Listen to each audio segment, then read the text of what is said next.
Hello and welcome to our second lesson in the CCAC 1.0 lesson series. This is lesson CCAC 1.2 in the series. Three very important words will be part of what we are putting together: subsidiarity, vested, and polity. 1. Subsidiarity. Subsidiarity is not a word that most people know, and the word may sound difficult, but it really is very, very simple. Subsidiarity is the idea that every problem is a local problem, and we deal with our local problems from the bottom up, not the top down, like most things are being done today. While this idea seems obvious, subsidiarity is not the current practice of our public policy, and this needs to be corrected by the people immediately. 2. Vested. Vested has to do with public service citizenship authority. We as citizens have powers that we take on as individuals, which give us authority that is validated by the public authority of law. Vesting gives us certain powers, in which we have both a duty and an immunity to act according to law. It is very important to know that historically and statutorily, Americans used to have this vested authority. This legal and lawful authority was removed through some underhanded means by some very sinister characters in the not-too-distant past. The question is, how did we lose these vested legal relations? And how do we now get them back? 3. Polity. Polity means people organized politically. We will show that in the past, and not too long ago, that our polity was changed by these same nefarious political characters for very specific reasons. These people worked behind the scenes in what was clearly a surreptitious subversion to change the way the people of America were organized politically. So that now we have no power, we have no duty, we have no immunity to allow us to act legally, and we are seeing our rights and privileges eroding right in front of our eyes. And this erosion is economic, social, political, and personal. It's very threatening and pervasive.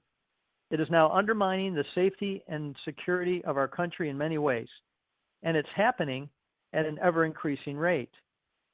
If we don't do something soon to reverse the erosion of our society, we won't have a country left as we knew it much longer.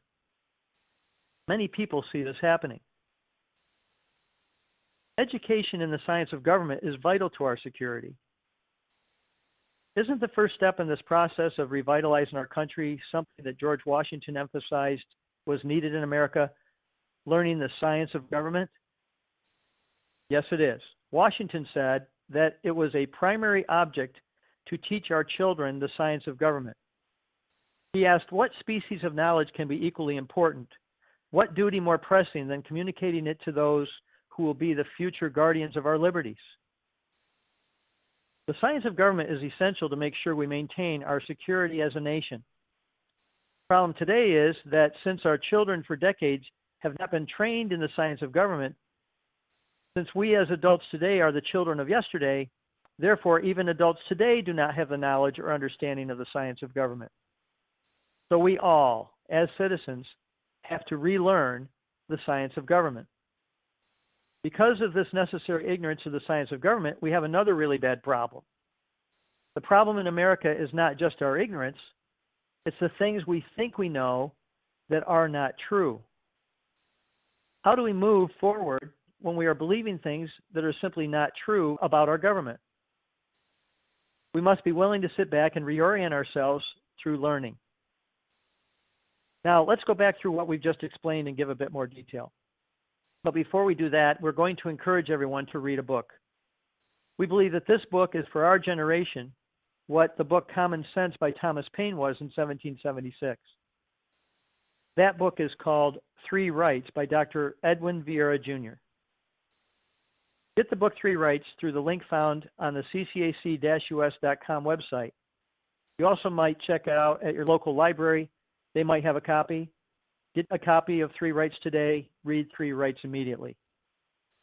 On page 26 of Three Rights, it says this: there must also be a workable plan already devised, a plan that is eminently and unquestionably legal, if at all possible. Caucus is designed to help us move more effectively toward that plan already devised that Vieira is talking about. Caucus is about bringing together the good people, as we were called in the Declaration of Independence, we the people in the U.S. Constitution, and in other state constitutions and such documents as the Virginia Declaration of Rights, the public weal. All three phrases are the same thing. These terms describe the people of the United States who want to participate in our governmental constitutional form of government as the people who should be the government of the people, by the people, and for the people. Because that is what we are. At least that is what we're supposed to be. Not just in some fictional sense where we feel good and have warm fuzzies and think we're doing something. This is the principle of popular sovereignty, the idea that the good people, we the people, the public weal, and the government of, by, and for the people are the ultimate governmental sovereigns, the people who are united in our United States, and the United States is the people.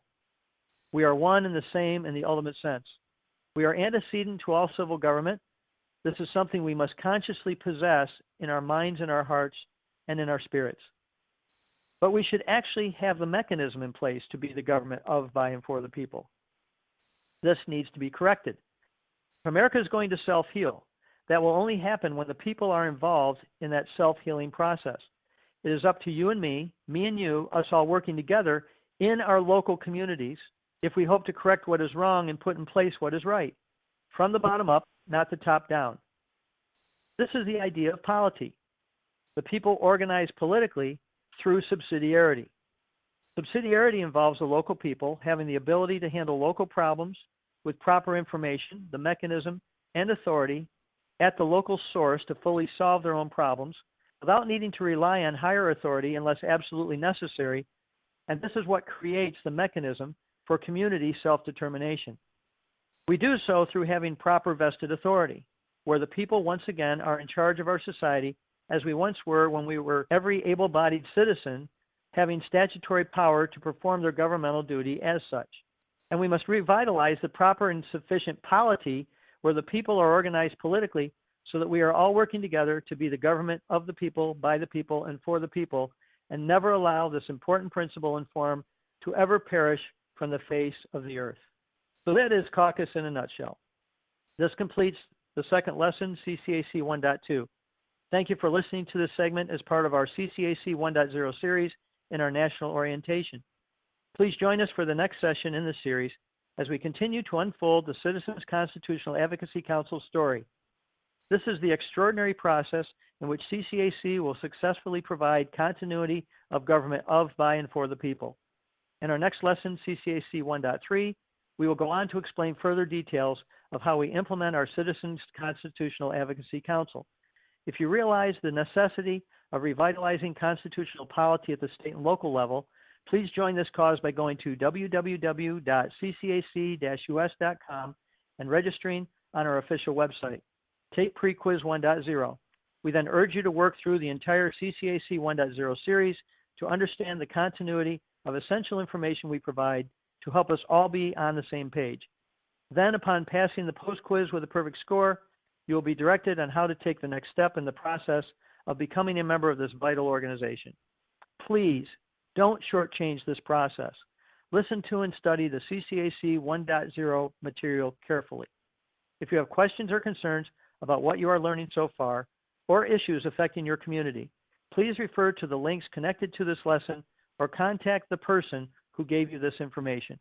We extend our best wishes from the Citizens Constitutional Advocacy Council.